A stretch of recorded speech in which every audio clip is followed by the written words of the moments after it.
like we just mentioned, our first guest is an absolute treasured member of our Hallmark family, whose latest movie, Love on Safari, man, oh man, premieres on Saturday, July 28th, right here on Hallmark Channel. Welcome back, everybody. Again, Lacey Chabert, thank you so much for being here. You always bring sunshine to every room. Sweet. Literally, you're like a light. You're like a bright light that walks into a room. You just light places up, and I'm not just saying that because you're sitting right in front of me. That's the truth. That's what people say when you're not around. That's why you've been in 7,006 Hallmark. That's right. That's right. It was yeah. That's gone up to 6. 7,006. Right. Yeah. You did the math. Don't forget this. Here's the thing. I got a little bone to pick with you because I just did one of the most outrageously fantastic Hallmark movies in Fiji. And it's a hard gig. Summer to Remember, it's coming out soon, and I'm thinking to myself, man, I've done like the most ultimate location Hallmark movie ever in the history of Hallmark movies. Well, but not guess what? so fast. Guess what? Love Safari. I mean, here you go, Africa. Your co-stars are like lions and elephants and giraffes and unbelievable. Tigers and Take us through it. It was unbelievable. I mean, I was so passionate about this story, and when I had the opportunity, I flipped out. I mean, it's so rare that you get to look at the zebra and the baby zebra. Look at these photos. They would you look at these? Sitting outside of my room where we were staying. So this and wasn't I was even trying to do a selfie, and I'm like, Giraffe, can you like back up a little bit? Like, seriously. Giraffe, you're getting in my sky. Photobombing. Photobombed by Giraffe. It doesn't happen every And those day. weren't even part of, oh my gosh, stop it. Yes, Is this part of the movie? Yeah, that's part of the movie, but we were actually staying where we were filming. And so we would see, you'd go out on your balcony and they would be there. The monkeys woke me up every morning running on the roof of my room. Just like that. It was just magical. At first, it was like so jarring to see them. Well, I kind of had to pinch myself, and it was actually kind of emotional because it was so beautiful, and it was really a bucket list place for me to visit. So it was, it just was a real blessing. Isn't it interesting how nature can do that? Once you immerse yourself in nature, you feel one with the universe, and you go, wow, we're so small in comparison to this world. Yes, that's the exact experience. And to travel so far across the world and realize that people are all the same, and especially the people I found in South Africa were just incredibly soulful and loving and welcoming. And I mean, I made friends there that I think I'll have for a lifetime. And your character also goes through that sort of transition. Explain to us how your character gets to really immerse herself and become involved with these beautiful creatures. Well, in the beginning of the story, she's in Chicago. She's a web designer. Life is, perfectly structured and all the boxes are checked. She finds out that she's inherited this beautiful wildlife reserve of her uncle's. And it's like a ridiculous thought to think that she could actually take over. And as she decides to spend time there, she's really taken over by the land and the animals and the people that she ends up being involved with. And she kind of gets back in touch with her adventurous side and realizes that life doesn't have to always look how you plan it. Maybe other things are more exciting. And even watching you talk about it, I can see you kind of going back. You see how it's got an effect. I mean, it's just so powerful. And usually you're acting against, and something like this would be like a green screen. You're in a different place.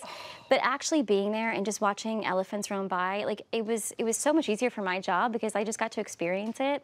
And I hope the audience has that same feeling in watching it. I hope we photographed it in a way, and I think we have, where you feel like you're there and they go along for the journey. You have. You definitely take us along for the trip. We have a clip of the film where your character is actually experiencing a dream come true. Okay. Take a look at this. There you are. Hey. Come on, you have to see this. What is it? Come on. Okay.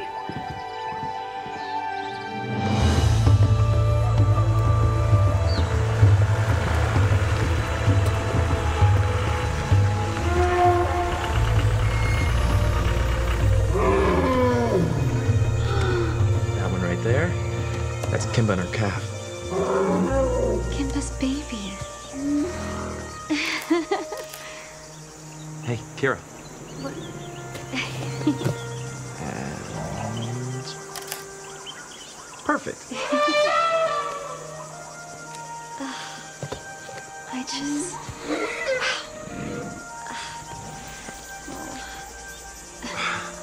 Thank you.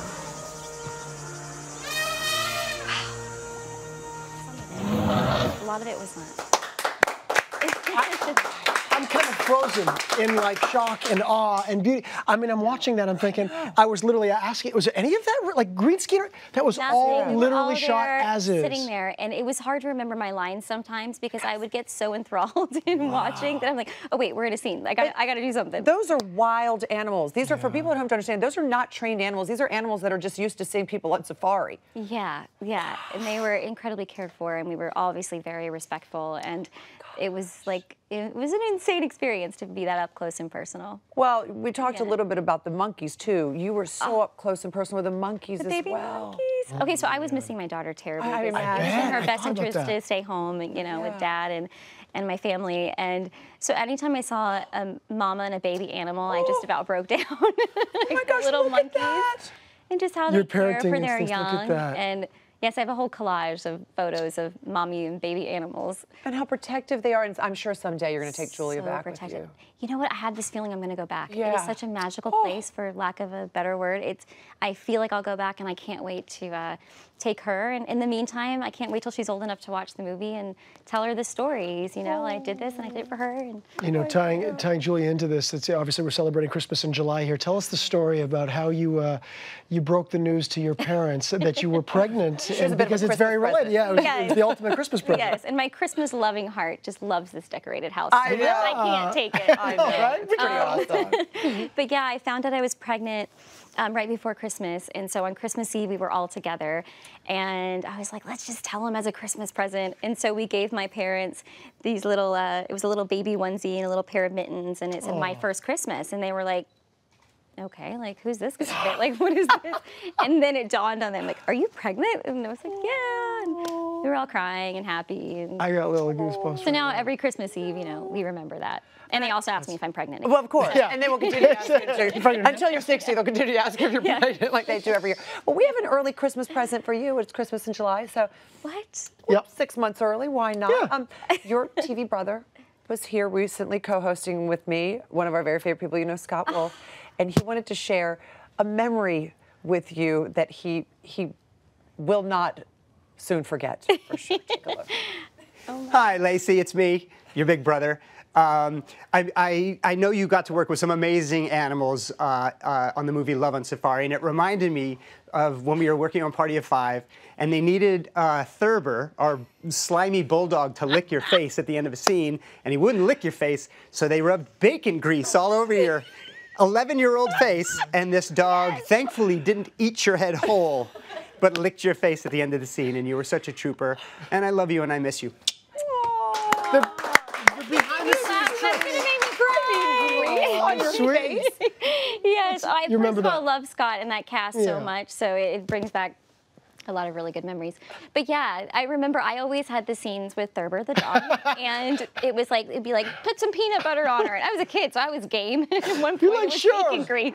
I mean, Oh my can you gosh. imagine? That's like death for a teenager, the acne that it would create. Yeah. Oh yeah. People but at home- the dog licked my face, and the shot was good, so it was Yeah, all fun. people at home think it's all so glamorous, Yeah, don't it's they? all so Until the glamorous. bacon grease gets Comes put out. out and smeared all over your We face. have some for you later. Oh, They didn't tell great. you. Listen, it's only a matter of time. It's only a matter. Thank you so much for being here. It's so Thank great. You you, gonna stick around a little bit? Yeah.